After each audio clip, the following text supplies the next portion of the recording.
Hello, I'm Christine. Welcome to Book Talk. This month I'm working with Penguin, and today we are discussing Marie Lu's new book, WARCROSS. You may know Marie Lu as the author of the Legend trilogy, the Young Elites trilogy. WARCROSS is her new series. I just finished the book this morning. I am so excited about it. I really love the concept here. Like, I was trying to weigh in my brain if I liked it better than Legend, and I think I might have. I don't know. I loved Legend, and I really loved Prodigy. I definitely liked it better than Champion. I liked it better than the Young Elites. Amika has rainbow-colored hair, and when I picture her rainbow-colored hair, I picture it more like red, blue, yellow, orange, purple. I did my makeup, and then I picked up the book again, and I was like, oh, the rainbow here is more of a pastel color. I don't really match it. Dang it! We have Amika Chen. She's a bounty hunter in New York City. She's 18 years old. She dropped out of school for reasons you will find out. So what she does for a living is track down people who are wanted by the police, specifically for illegal gambling activity on this very popular game called WARCROSS. WARCROSS is huge all around the world. Everyone's playing this game. WARCROSS is basically fancy for capture the flag. What makes the game special is the way you play it. You put on these glasses. They're the best virtual reality glasses ever in the history of the world. They're not big giant blocks. They're just glasses that you put on, and you sit down and you play this game and you link up with everyone around the world. And there are WARCROSS championships every year where professional WARCROSS players play each other and everyone watches. It's like the Super Bowl, except the whole world watches, not just the United States. It's insane. Anyway, she's a bounty hunter. She's a hacker extraordinaire. The inventor of WARCROSS is only 21 years old. His name is Hideo Tanaka. He's a billionaire now. He invented the game when he was like 12 or 13 years old. The fact that he managed to create this awesome, successful game at such a young age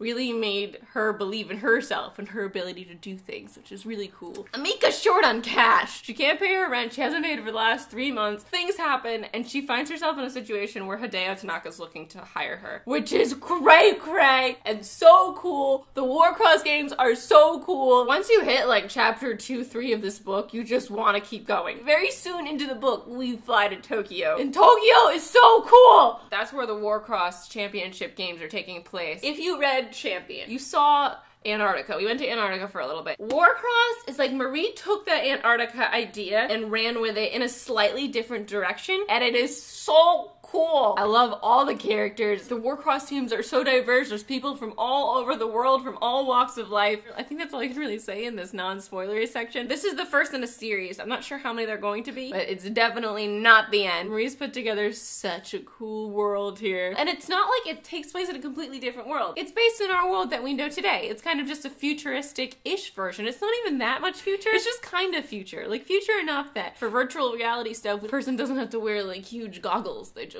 have to wear glasses or even contacts. Fancy. WARCROSS gets an A from me. Highly enjoyed it. I was up all last night trying to finish it. That's gonna be it for the non-spoiler section. If this sounds at all interesting to you, pick it up, read it, then come back and we can discuss it together in detail.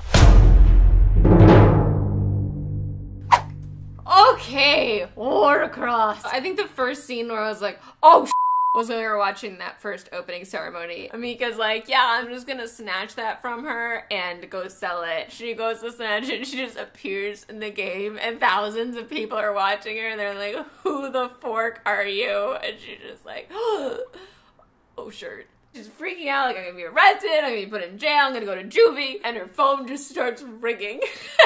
Immediately, I'm like, no, that's not where we're going here. And what do you know? When she finally answers the phone, he's like, hey, would you be willing to come to Japan for a job interview? This is a book, Amika. You're in a book. You're not going to jail. We're not about to read you going to jail. I really loved all the stuff with her dad. I was an artist and he was super into fashion. All the flashbacks were really well done and well placed. I especially loved the last one we saw where she came home all excited about her yearbook and her dad was just completely distracted because he had just lost like $3,600. The tension there and the way they resolved it. When Amika's roommate was like, what if this is all just an elaborate prank? You're not really going to Tokyo and that wasn't Hideo on the phone. And I'm just like, really? Someone played an elaborate prank where they paid $6,000 worth of bills for her? Really? Like, as soon as we meet Hideo, like, even just on the phone with him that first time, we can immediately tell he Google her. He likes her. I really like Hideo. Like, the more we got to know him, the more I was like, I like him a lot. He's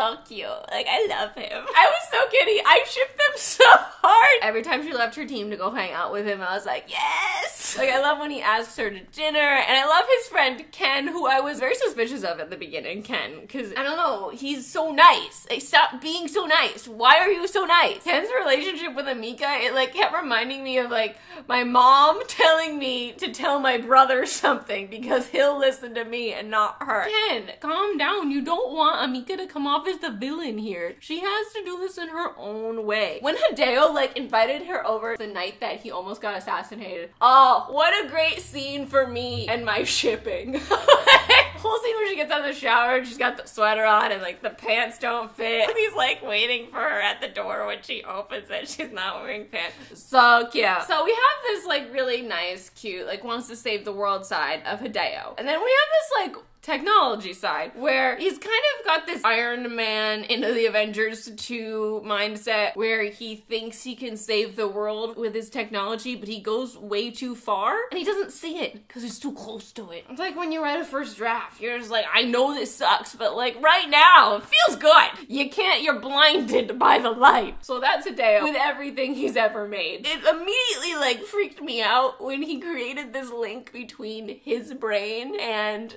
Amika's brain. All of a sudden they were both Edward Cullens. Like they were just like hearing and feeling each other's thoughts. It was like that moment at the end of Breaking Dawn where Bella like takes away her shield so Edward could finally read her mind. It was sweet, but in the back of my mind I was like, oh, but that's creepy. Oh, but that's creepy. That's just a taste of what Hideo can do. The big reveal at the end is that he can control minds, basically, with his software. It was weird in the very beginning when we found out how the glasses work, like, they are the best virtual reality ever because you're in your mind. It's your brain creating the images, and I'm just like, how?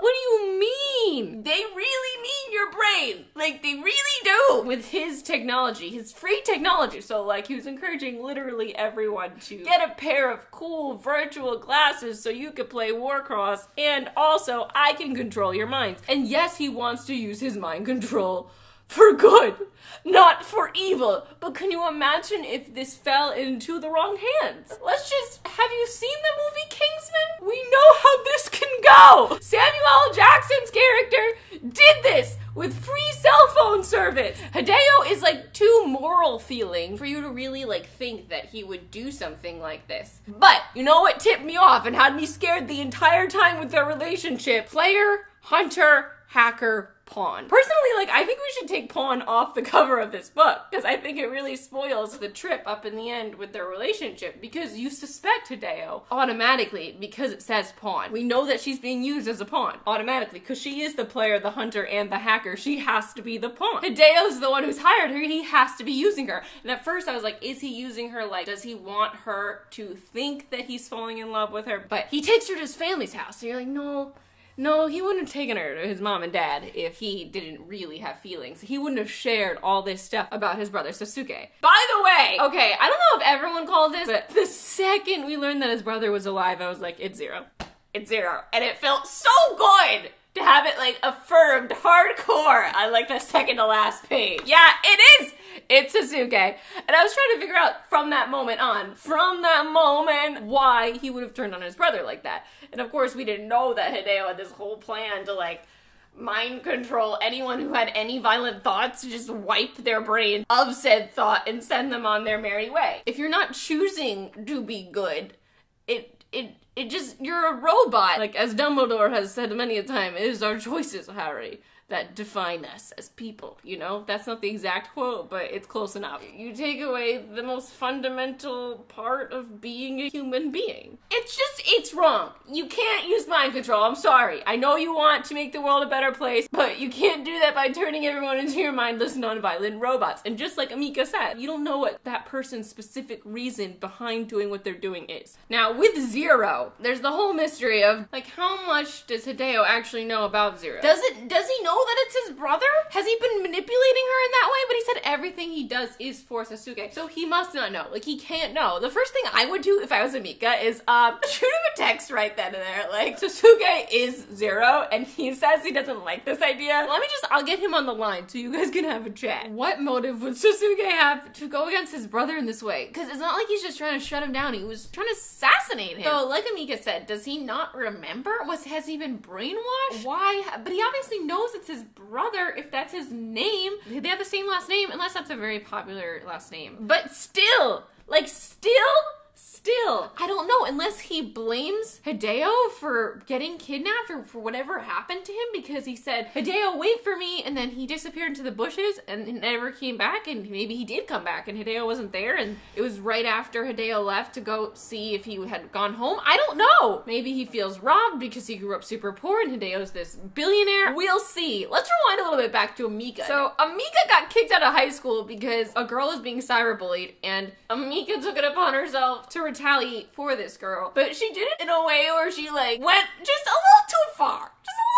When she said, like, social security numbers. Oh, girl. Oh, no, but why? Once we get to Tokyo, we talk to Hideo. He hires her. We go to the draft, and Amika ends up getting drafted first. It's a very, like, miscongeniality moment. Did they set it up so that she would get drafted first, or did they actually draft her first? It turns out Hideo had nothing to do with it. I really love Ash. Amika is the architect for the team, so each of these teams kind of feels like a heist crew, and in a way, it is like a heist, you know, but it's out in the open. You know, I was waiting for Zero to redeem himself in some way. Like, I was expecting Zero to be someone I ship with her, and at this time, like, it would seem that Zero is running a terrorist organization. Like, I don't care that he has, like, a greater good in mind. He's trying to assassinate somebody. He planted a bomb in a dorm. I can't get behind him. We'll see what happens in book 2. He feels like a very ominous, dangerous 18-year-old. These two brothers have to reunite. I also really loved Hamilton. I love Rashawn. I ended up even liking Tremaine. Is that how you say his name, Tremaine? Rashawn's ex, who's on the Slytherins.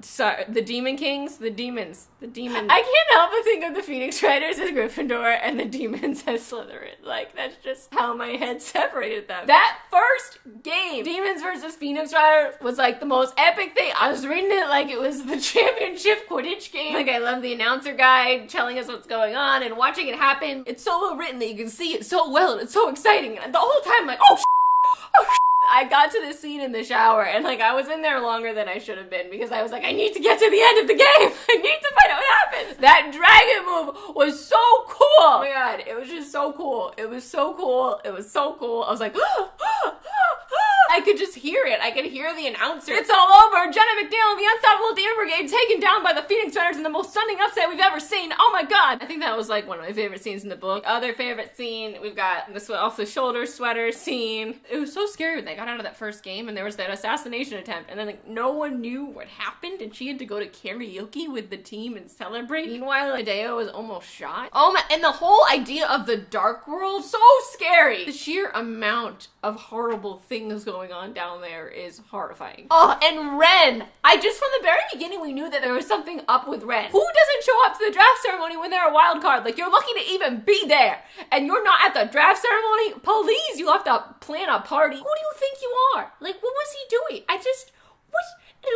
Why wasn't he suspected from the very beginning? I would have kicked him off the team. When she didn't tell him that Ren threatened her, like straight up threatened her in his room, I was afraid for her in there. I thought he was gonna hack her the whole time. I was like, why aren't we worried about Ren hacking you if you're hacking him? Like, are you safe right now? Are you too busy hacking Ren and trying to figure out who Zero is to be paying attention to what Ren is hacking about you? Oh, when Zero took away her memories, my heart, it was very upsetting.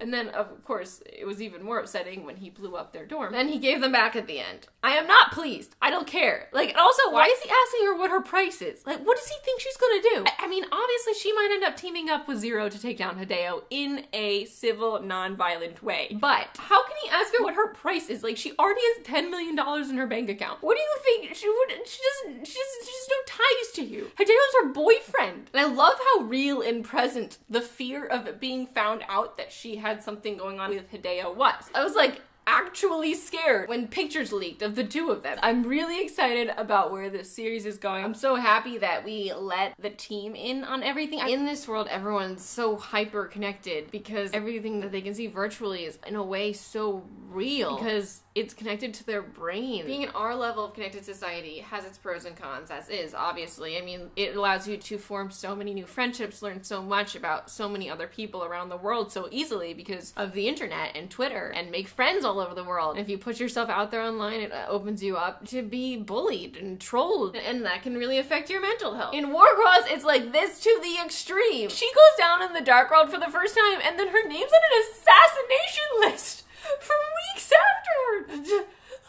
Being in that environment with her when she was watching Zero and Zero could see her, she could see him. She wasn't supposed to be able to see him, and then he noticed her because she was noticing him. Oh my god, that whole thing, I was just like, shh, shh, shh. Don't look at him! Don't look at him! Don't look at him! The positives outweigh the negatives, I think, with our internet, but with Warcross, their minds are all linked to Hideo Tanaka, and Hideo Tanaka can control them with an algorithm. That's just not cool. It's not cool. We can't have this technology and not have it slip into the wrong hands, too. Like, I know Hideo thinks, like, oh, well, I'm not really ruling over them. Like, it's an algorithm, and an algorithm has no ego. You're a human being that lives in a world with other human beings that can steal this and use it to do terrible things. They can use it to do anything they want. You are not the only smart person, Hideo, and people will figure out the algorithm and figure out how to change it. Specifically, Zero. I hope Zero wouldn't do that because he's your brother, but other people would. All the people in the underworld. I'd